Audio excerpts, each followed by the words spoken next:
Welcome to Hard Basis. What I break today will make you sick to your stomach, maybe even throw up, or at least make you very, very mad. Poverty, a corporate way to profit, and the hidden costs you lose out on, and the taxpayer is unaware of. We cover historical context, tax credit skimmers, housing, corporate middlemen, Medicaid dentists, dialysis clinics, foster care. Also, for daily news and information, subscribe, like, share, do a cartwheel. Now to our story, kids. Hard Basis. Fast and to the point news and information daily. Now on to our story. There's people getting rich off this graph. What we're looking at here is the number of Americans that don't make enough money for basic survival. So like a family of 4, 2 parents, 2 kids living off of $31,000 a year or less. That's considered poverty in the United States, and there's millions of people who live with that kind of income. The US government spends about $1 trillion every year helping these people meet their basic needs. In recent decades, a lot of that money has been flowing through a middleman, private corporations who are supposed to be more efficient in administering this money. So welfare is big business. And of course, that's the irony of this whole thing, that there's so much money to be made from poverty. Now, this is not easy stuff to understand. We're talking about government welfare programs and bureaucracy. Sometimes they're intentionally hard to understand, and these corporations don't really want to be known by anyone. But if you start to dig, which we've been doing, and you look deep enough into this, you start to see what all of this actually looks like. Who's actually getting rich? What the incentives are within this system, where the loopholes are, and whether or not this is actually benefiting the people that it's designed to benefit. So in this video, I'm going to show you who gets rich off the poor. And I'm just going to do a few case studies that demonstrate how this works. I'll be making a list of examples here, going from what I see is the least egregious abuse of this system to the most. I am bracing myself to get sued or intimidated by the companies that I'm calling out in this video, because that's how a lot of these powerful, shadowy companies work. So as always, every assertion in this video is rigorously fact-checked and in my sources. Lawyers, go check that first before you send me your cease and desist order. Thank you. And with that, let's look at who gets rich off the poor. Let's go back to this graph one last time and just zoom back to the 1950s, where you can see that the poverty rate was double what it is today. It's like 22%. This was really bad, and it led to the president at the time declaring war. Lyndon B. Johnson, archival audio. And this administration today, here and now, declares unconditional war on poverty in America. We shall not rest until that war is won. So, A War on Poverty by Lyndon B. Johnson in 1964. This is what that war looked like. This big line, this is social spending as a share of GDP. You can see this is where he gives this speech. Right here, this flat line, social spending just skyrockets right after. The government spends tons of money for this war on poverty. That money goes towards programs like Medicare and Medicaid, food stamps, public education, which is why you see this big dip. 22% all the way down to 13%. And for a time, all this spending worked. Poverty declined 30% in 5 years, but eventually, progress slowed. The government kept spending and people got tired of it. The economy wasn't doing well and people were tired of subsidizing these welfare programs. And that's where this guy comes in. Ronald Reagan, archival audio. My friends, some years ago, the federal government declared war on poverty and poverty won. This is where things start to get a little bit murky. So we needed help. We got it from Ann Kim, who is an expert who literally wrote the book on this history and the modern day poverty economy, and sat down with us to talk through this history and how it works today. Ann Kim, remember during the 1980s we had this, well, no, you don't remember the 1980s. Laughs. Well, during the 1980s there was really this mythologization, if that's a word, of the CEO. At the same time, the government spending was ballooning. Economic times were not that great, so Americans were not feeling particularly generous about funding social services programs. And so the CEOs were really kind of held up on a pedestal as the ones who were going to make government just as efficient as they made their own companies. Okay, back to our list of who gets rich off the poor. So, it's the 1980s, Reagan wants to rein in all of this spending. He's also afraid that Americans are becoming too reliant on the welfare system. So he kicks off a bunch of changes that over time would lead to a fundamental shift in delivering income support to low-income populations. They wanted to privatize Medicaid, Medicare, prisons, air traffic control. This privatization of government spending started under Reagan, but it continued into the future administrations, especially under Bill Clinton, who helped expand it. Taxpayers give money to the government. The government used to give money to citizens in need directly. But after these reforms, the money would start to be distributed to the states. The states would then hire for-profit companies to do the complicated work of distributing this money to eligible people in need. They would be responsible for making sure that no one's abusing the system, determining who's eligible and who's not. And the thinking here was that the government is much less efficient than private companies. And that is true in most cases. And that if we apply business and the free market and profit motives to welfare, that the for-profit companies would make this more efficient, less government spending, less waste, and less over-reliance on the welfare system. And the big part of all of this is that there would be more requirement for people to be looking for a job or be working in order to qualify for benefits. And who would verify that applicants are actually working? These for-profit companies. And so, this is how our welfare system works today in a very kind of American way. It is administered by private companies that you've never heard about, who are given lots of money from the government to dole it out to people in need. So Reagan started this privatization train, and it was really President Bill Clinton who not only hopped on board that train, but got it accelerating to his destination, which was total privatization of a lot of social services in America. Okay, so that's the context here. It's been 45 years since this big experiment began of privatizing our welfare system. I've always wondered, did this work? So that's sort of been the curiosity at the heart of this story. Is government more efficient? Are we saving money? Is this helping vulnerable populations in a more efficient way? The answer is, in some cases, yes.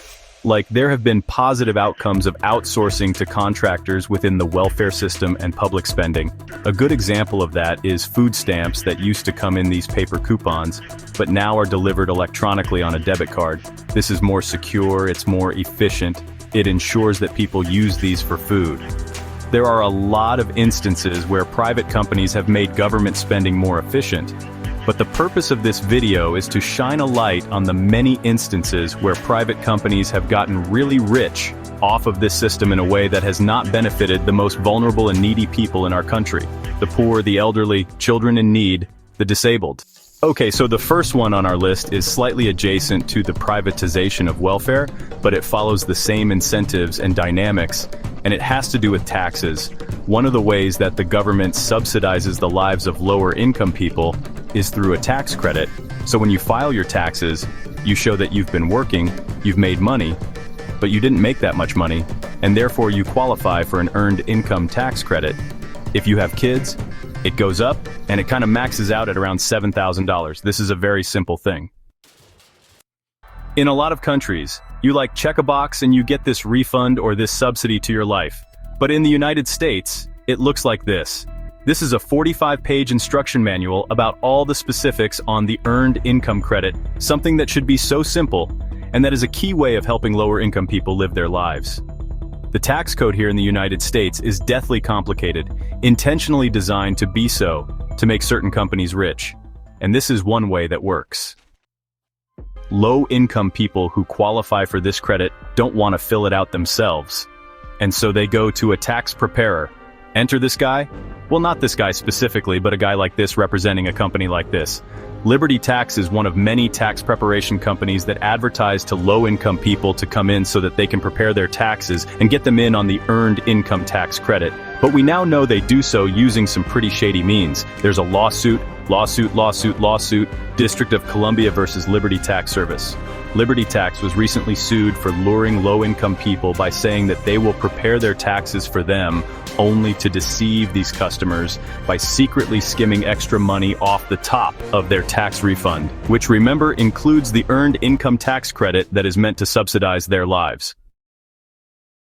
Liberty Tax also gives out loans to people saying that they can pay them back once they get their tax refund, but what that really has done is create a market for high-interest cash products like refund anticipation loans or refund anticipation checks, which are basically just payday loans that are secured by the refund. And so this predatory industry has grown to take advantage of the complexity of an incredibly important benefit that a lot of poor people count on every year. These loans would often come with high interest rates and unexpected fees. In fact, the pricing in all of this has been kind of a black box. allowing Liberty Tax to take advantage of low-income Americans trying to get in on the benefit that they are entitled to because of this tax credit. Liberty is just one of many corporations who has gotten in on these schemes, targeting low-income people to try to get in on their tax credits. And to me, this is actually a failure of our tax system. For this segment of the population, this should be a very easy thing like it is in every other country. A box on a free government website that you can fill out in 5 minutes. But instead, we've got a privatized corporate middleman who is making all of this money off the poor. Okay, number 2, housing. So here in the US, instead of building big public housing complexes like they do in some countries and like we used to do, the privatized version of the American government gives vouchers to low-income people and allows them to go choose a house. And the government will basically pay for a portion of their rent. This is called Section 8 housing. And there are landlords that specialize in renting to Section 8 tenants, getting this government subsidy voucher that goes to pay for the rent. But what you find is that some of these landlords jack up their prices because they know the government will pay for it. Like here in DC, an apartment that should cost $1,600 a month, the landlord might charge almost $1,000 more, like $2,500 a month, well above the market price. Knowing that the government, who has poor oversight over this program, won't pick up on this and will subsidize that inflated price. Now, I'm not just making this up. Those are real numbers from an investigation here in DC by the Washington Post, who found that the DC government is overpaying thousands of apartments to the tune of $1 million every month here in Little DC. But this is happening all over the country, enriching landlords while depleting the assisted housing fund, all while distorting the market. Like, this is not free market, this is a totally distorted thing. Number 3 on our list is corporate middlemen, which is kind of a big section. I'll try to work through it fairly concise, but it's kind of the biggest one here. This is where a lot of people get really rich off the poor.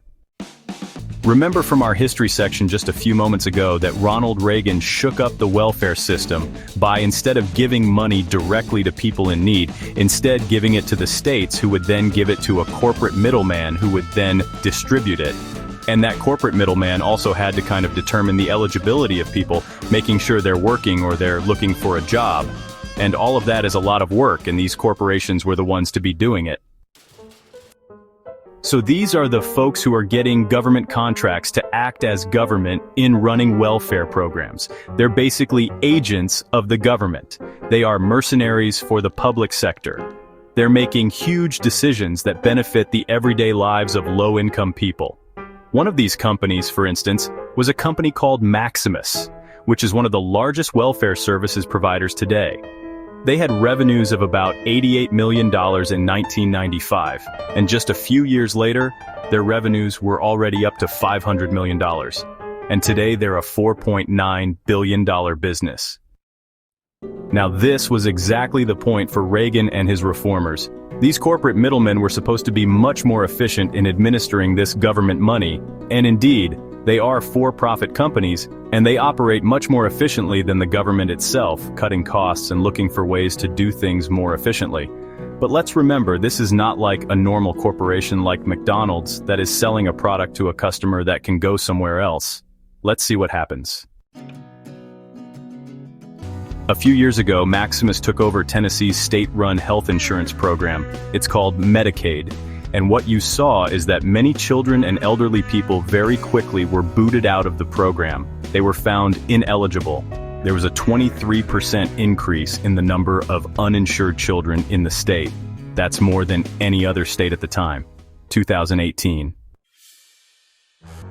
It took me a while to get my head around this. Like, why would a for-profit company want to kick children and old people off of the state health insurance program? I'll explain in just a sec. But let's look at one more example.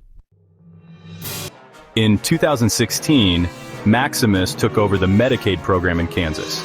And soon thereafter, applicants started to see huge delays in their applications. Backlogs started to build up, which, remember what we're talking about here. This isn't abstract. This is vulnerable people, in this case, mostly elderly people, not being able to access their basic health needs for weeks and sometimes months. Because their application was pending for a very long time, meaning Maximus was working on it, but presumably very slowly. And that's because children and low-income people and elderly people are not Maximus's customer. They do not have an incentive to serve those people, partly because those people can't go anywhere else. Those people think that they're interacting with the government.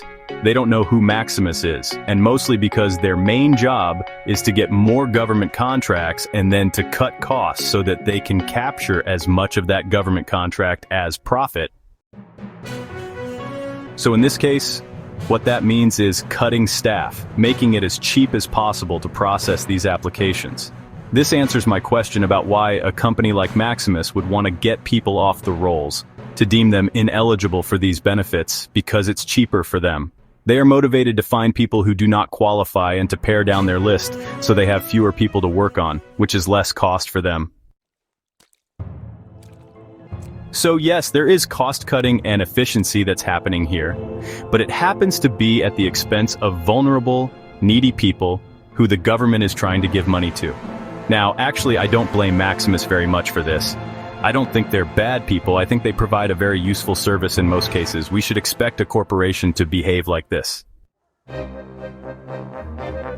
The definition of a for-profit corporation is someone who does everything in their power to make money for their company. That is their job. So, without proper oversight and competition and regulation and performance review, these corporations should be expected to minimize the resources they have to put into it, processing applications and administering benefits. And another point of fairness here, if you look at the financials of Maximus, they're not some crazy profitable company. Yes, they bring in billions of dollars. They've captured a huge amount of this government services market. Their gross profit margin is 20%, which seems like a lot. But if you actually look at their net profit margin, which is kind of their more typical profit margin, it's like 3%. That's a pretty poor performance for a company. They're not insanely profitable. The CEO did make $7.3 million last year in full compensation, and they did spend over $1 million in lobbying and funding elections. My point here is corporate middlemen who administer welfare are not robber barons, and they're not running some corrupt scheme, but they are for-profit corporations who will cut costs where they can. And if they're not held accountable for doing that, the people who suffer are the people who are already vulnerable and needy in our country, which is what all these programs are meant to help. Because they're one of only a handful of companies that are in this business, you can get away with a lot of behaviors that may not fly in a more competitive marketplace. I remember interacting with these companies. I didn't know I was interacting with them until I started reporting the story, but when my son was like 1.5, he was diagnosed with autism, and we started to look around for services, realized our insurance didn't cover anything, so we went to Medicaid and we qualified. And my wife has spent hours and hours on the phone with what I now know was a corporate middleman trying to work through these applications and processes. And it was mind-numbingly complicated and difficult. And the wait times were so long, and the paperwork and the hoops that we had to jump through. And I remember feeling a lot of anger at the inefficiency of the government. The government has no incentive to perform because we're not their customer. What I realize now is that I was dealing with a corporation. I was not the customer. Was not the customer. My son, Henry, who needed services, was not the customer. And in fact, complicated forms and more wait times and process is actually more business for these corporate middlemen. They have an incentive to sell more paperwork to all of us. To me, that is a distortion of what Ronald Reagan dreamt about, of corporations swooping in and making our government more efficient. Okay, that's corporate middlemen. Medicaid dentists. Now, I've had some positive experiences with Medicaid. When I was a freshly married, in my young 20s university student with no insurance and we had our first baby, I got hit with a $10,000 bill from the hospital and freaked out and went to the billing department at the hospital. And they told me about this magical thing called Medicaid for someone like me who was very low income at the time. And lucky for me, whoever the benefits contractor in Utah was handled it very well, and it really saved my bacon.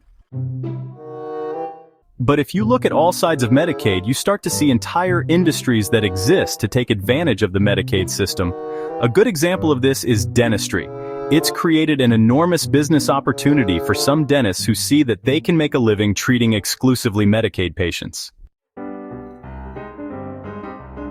Unlike regular private insurance, Medicaid doesn't reimburse very much for dental procedures.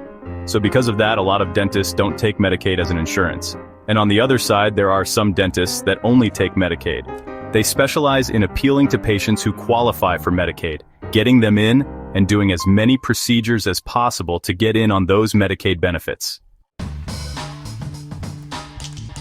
And once again, if we're talking rational corporate behavior and incentives, these offices will often target lower income or disabled or elderly patients who are less likely to advocate for themselves and against medically unnecessary procedures. So inevitably, what's happened over time is that this market has turned into a very exploitative one where dentists have been prosecuted for charging for procedures that didn't exist or procedures that were completely unnecessary. For instance, there was a dentist in North Carolina who was prosecuted for having performed 17 root canals on a 3-year-old toddler. And it's not just one bad apple in North Carolina. This is a lawsuit where the US government settled with a company called Cool Smiles, and they are a Medicaid-specific dental franchise who had to pay close to $24 million because an investigation found that they were performing dental operations that were not medically necessary. They were taking advantage of poor patients in order to get more money from Medicaid. According to the lawsuit, they performed tooth extractions, gave out stainless steel crowns, did root canals on babies that did not need them. Like, there are multiple things really wrong with this. Obviously, exploiting a government system to deplete the Medicaid fund is one aspect, but performing like dental surgeries on people, root canals on babies for money, is a level of greed and corporate exploitation that I cannot really get my head around. But again, in a world where companies will maximize profits, this is to be expected if the incentive structure is set up that way. Let's get to number 5, which is similar to the dental clinics, but it has to do with kidneys. Here in the US, lower income people are disproportionately plagued with kidney failure, a disease where your kidneys fail and your blood can't be cleaned by your kidneys. So you need a machine called a dialysis machine to clean your blood for you. Luckily, since the 70s, the United States now heavily subsidizes people who need dialysis for their kidneys. And dialysis is meant to be a temporary intervention while you wait for a kidney transplant. There's always a long waiting list for a kidney transplant, so you're on dialysis until you can get a transplant, which increases your chances of living. It is a wonderful thing that the government subsidizes this because it saves a lot of lives. But inevitably, here comes the exploitation. Overnight, it instantly created an industry opportunity to offer dialysis because now the government was going to pay for it. One of these companies is called DaVita. I think they're the largest dialysis center company in the United States. And because of this set of incentives, we can start to piece together how they would behave. And the thing again about dialysis is, like Medicaid dentistry, it's a volume business. The government pays dialysis centers per treatment, and last year it was about $380 per treatment, so it is unfortunately in the interest of dialysis, companies that run dialysis centers to keep those machines occupied as many hours of the day as they can to cycle through as many patients as they can, because an empty dialysis machine is $380 that they're not making. Okay, so a company making sure that their machines are being used at full capacity is actually, there's nothing inherently wrong with that. That is a company just using its resources efficiently, administering a life-saving treatment. But that's kind of just the beginning. What you see in these for-profit dialysis centers is less staff to help with the treatment, and you see higher death rates. And this is where it becomes so clear where the failure is. You see 17% fewer referrals for kidney transplant, meaning these people who are on a temporary dialysis intervention, who are supposed to be waiting for a kidney transplant, are kept on the machines longer because a for-profit company makes money the longer they're in the chair. So why would they refer them to get a kidney transplant when they make more money keeping them on the dialysis treatment? If someone gets a transplant, that is a lost customer. Unfortunately, it's an option that's being denied a lot of people because it's in the financial interest of dialysis centers to keep someone in dialysis rather than, quote, losing them to transplant. Now, DaVita has paid like $1 billion in settlements for some of this behavior, including $350 million they had to pay after being sued by the US government for paying doctors to go out to recruit people to come to their dialysis centers so that they could corner the market in certain areas. They had to pay another $450 million because they were found billing the government for medicine that they had received and just thrown out, and charged the government anyway so that they could get reimbursed. All of this, once again, further draining the money that is allocated by our government to help people in need. And finally, number 6, the last on our list, the one I'm deeming the most egregious because it has to do with children, and not just any children, the most vulnerable children in our society, specifically children who have been removed from their family because of abuse, abandonment, or death, foster children.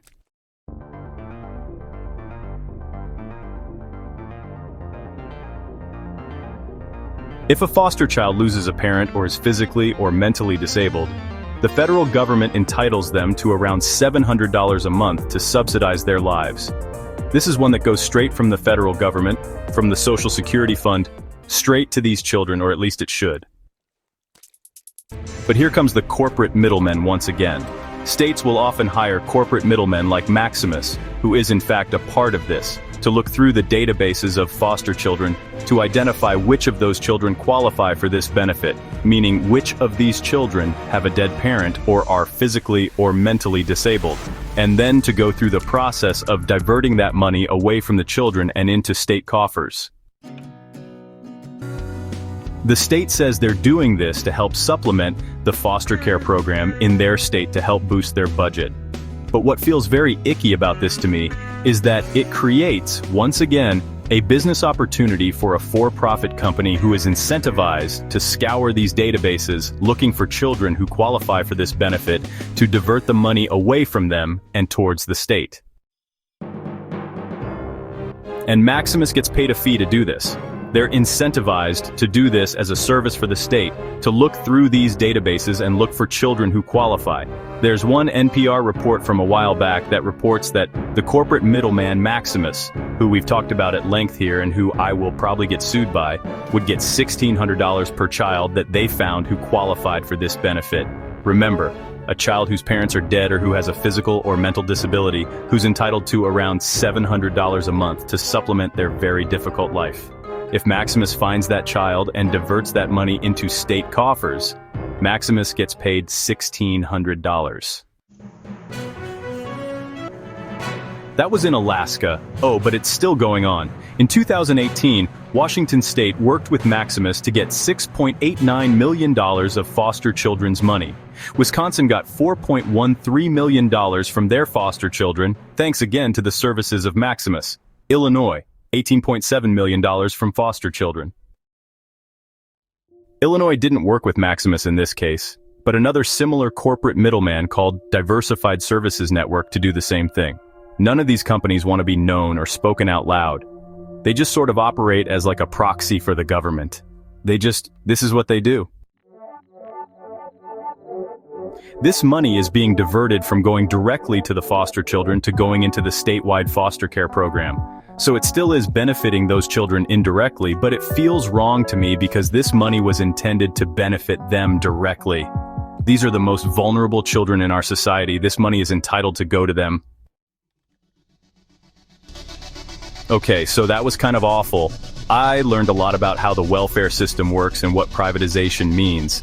I also learned that there are situations where this makes a lot of sense. I didn't go into the full evaluation of privatization versus not. I don't think that was the scope of this video. What I've been trying to do here is look at places where in our vast welfare system, profit-seeking corporations have found ways to exploit that system to make money at the expense of vulnerable populations that are entitled to that money, who we, the taxpayer, pay to help supplement their life so that they can have a better life. Now, what can we do about this? Is this just totally hopeless? The answer is no. How do we fix the situation? Well, there's an old saying that the first rule of holes is to stop digging. And in this case, the first rule would be to stop privatization. The industry has kind of grown under the radar, unchecked, unmonitored for decades now. And we don't know how big the problem is, and we can't tackle it unless we get some sense of how much money is going to this the amount of drag that the government is experiencing from the poverty sector. And I think that's the first step, one of the first steps to take. I believe that there's a version of privatized contractors administering public services and welfare that is responsible and actually works for serving the vulnerable populations it's intended to. To do that, it will require much more oversight and regulation that takes into account all of these incentives, that treats corporations like adults who are going to find whatever loophole they can in whatever system to make money and closes those loopholes. Also, if we're going to call this privatization, we need competition, real competition, not these near monopoly massive companies that kind of own entire sectors of public spending. And in all of this, I think we should reevaluate how much profit should play a role in these companies' incentives. California is also working on a profit cap, specifically for the dialysis centers, making it so that they don't even have the ability to profit as much as they do. Now, unsurprisingly, this was fought tooth and nail, with over $100 million from dialysis centers, and the Proposition 8 was shot down. But it's a great policy recommendation, and it begs the question, how much profit should a corporation that is administering public welfare be entitled to?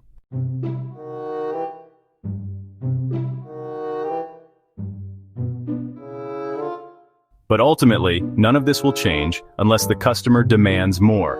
And the customer in this case is the government. If the government does not measure and demand better performance, these companies will not do better.